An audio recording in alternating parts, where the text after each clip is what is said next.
of the 80s and 90s and early 2000s, it also directly led to the situation where we're in now, where just nothing is being produced that is good nowadays. So what do you say to like the people on YouTube, like these critics on YouTube? Like why should they look towards independent media is a question. Well, I mean, I can't. The problem is that nothing I'm going to be able to say to them is going to outcompete their bottom line. That's the problem.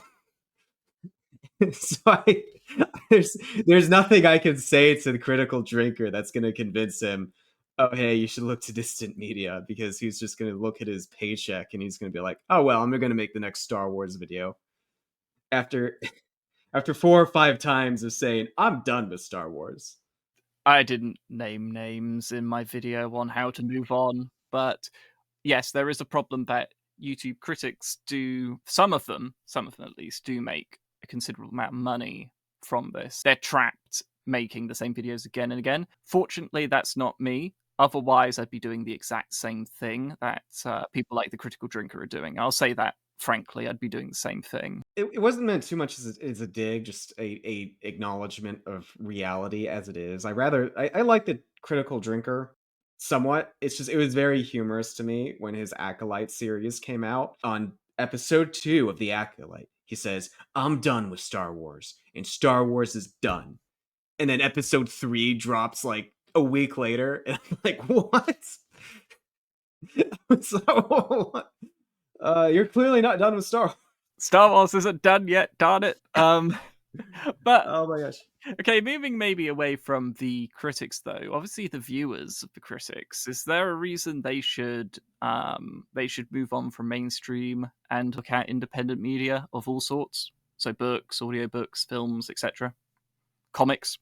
Yeah, it's just because it's like again, like from someone like a Twitter conservative like Matt Walsh, the argument that I would be making is you should do it because if you want to win, you're going to have to sponsor culture that is if you want to win, you're going to have to sponsor culture that is receptive to your values. I mean, like every conservative is surprised that their kid, after watching like Nickelodeon and all the shows about transgenderism and LGBTQ, they're wondering why their kid is is transitioning themselves. But from a viewer perspective, I would argue that you should do it because it's spiritually good for you. And only distant media made in our time, with our time's zeitgeist in mind, can really tackle the spiritual questions of the age that we have. For those who aren't spiritually inclined, I'd just add to this point that pretty much anything written and made by independents is better in quality if you know where to look, which I guess one problem is this is the bane of being an independent creator of any kind, right? Is how on earth do you let people know where the good stuff is? So I know a friend who's trying to fix that problem, but there is this massive issue wherein it's just like, where do you look? So I don't want to rag on the critical drinker too much, but I'm sorry, but I watched his film. Have you seen it, by the way? It's called Rogue Elements. Have you seen it, Isaac? I have not. I read the reviews though. Isaac, you should sit down and watch it. And Okay. you should sit down and watch it, um, because I mean, it's just bad. I mean, it is just. I don't want to rag on a guy too much because this is his first film, and obviously he didn't direct it. He only wrote the screenplay, but the screenplay is bad. So it's the most cliche, generic thing ever. Self-referential. It has not one but two girl bosses in it, which is mind blowing. It's like, Drinker, if we wiped your brain and told you to review this film and you had no idea you were part of making it, you'd be hammering it for doing the things that Hollywood does. So it also looks extremely hypocritical, and it's just bad. So yes, on the one hand, independent media can be very bad and generic, but some of it can be really good. I And mean, the problem there that I would wager is that he just doesn't. He can't step out of. He can't. To be an artist, you have to be able to, like, again, have a spiritual grounding that allows you to look at the zeitgeist of the age and comment on it. But for most people, They don't have this spiritual grounding, and so all they can produce is imitations. Everyone wants the next Alien reboot to be good, even though it never is. Uh, but in order to make another Alien kind of film, you're going to have to be able to step out of all the things that made Alien and make something that is genuinely new in a new way. You can't just do repeats of, oh, let's add things to the xenomorph, oh, let's make the crew a little bit more diverse, oh, let's include this robot here. You have to be able to break from things in fundamental ways, and that again, that requires a spiritual grounding.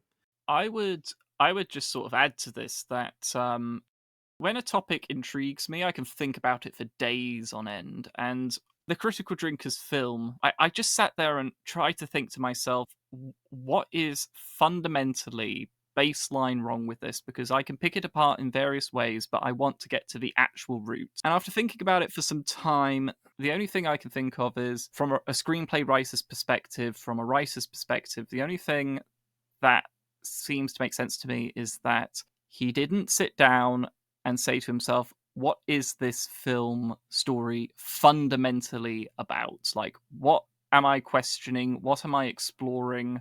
What is going on with this story? So he doesn't have a question. He doesn't have a topic which he's exploring. He just, it seems that he just went, I want to make an action film. It's like, okay, is the action going to be the only good thing about it? Or the action's not that good, by the way, just in case you're wondering. Um, what actually fundamentally is this about? Is it about, so the main character is called Ryan Drake. Is the story fundamentally about a man seeking vengeance at all costs? Is it a story about the sacrifices you make in his line of work? Is it about morality? Where do you draw the line between good and evil? What's it about fundamentally? Well, Critical Drinker obviously didn't ask himself these questions because I can't actually tell you what the film's about. It's basically a guy going in to rescue a Russian who keeps saying, please save my family over and over again. And also, the bad guy in the story shot Ryan Drake's mentor, but since that's not really explored, since Ryan's emotional state isn't explored, and his ideas and feelings about this aren't explored really, we just get a vague sense that he's annoyed that his mentor got killed by this guy. It's like Yeah, it's like it's a there's no person question. who's oh sorry. It's a movie made by a person whose cultural and spiritual depth is watching movies from the 80s and the 90s. Yeah, unfortunately, it's.